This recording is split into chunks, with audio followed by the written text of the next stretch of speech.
মধ্যপ্রাচ্যে যুদ্ধের দামামায় বিপদে পড়েছেন শত শত বাংলাদেশি যাত্রী।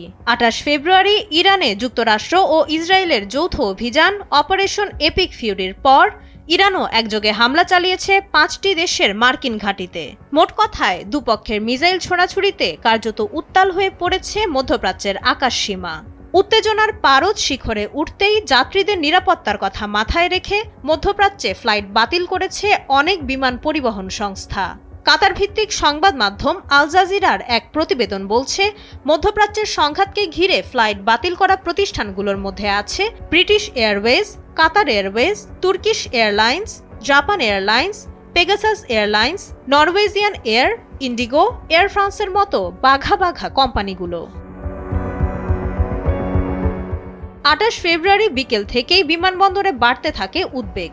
স্থগিত হতে থাকে একের পর এক ফ্লাইট। বিমান বাংলাদেশ এয়ারলাইন্স সহ অধিকাংশ এয়ারলাইন্স তাদের সব ফ্লাইট বাতিলের ঘোষণা দেওয়ায় চরম ভোগান্তিতে পড়েন হাজারো যাত্রী। বিশেষ করে যারা এরই মধ্যে ইমিগ্রেশন ও বোর্ডিং শেষ করেছিলেন, তারা পড়েছেন সবচেয়ে বড় অনিশ্চয়তায়।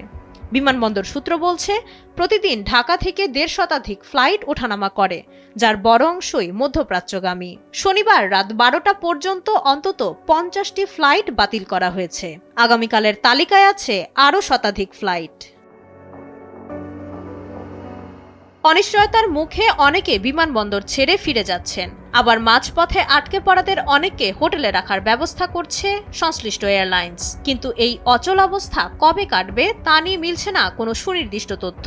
বেসামরিক বিমান চলাচল কর্তৃপক্ষ জানিয়েছে, আঞ্চলিক নিরাপত্তা ঝুঁকির কারণে বাহরাইন, কুয়েত, দুবাই ও কাতার সহ বেশ কিছু দেশের আকাশসীমা সাময়িকভাবে বন্ধ করে দেওয়া হয়েছে। পরিস্থিতির উন্নতি না হওয়া পর্যন্ত ফ্লাইটগুলো স্থগিত, বিলম্ব বা পুনর্নির্ধারণ করা হতে পারে।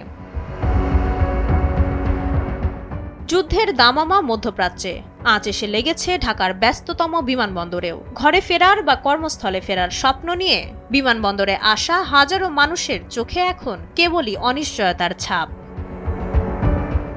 মাইশা মালিহা, সময়ের আলো।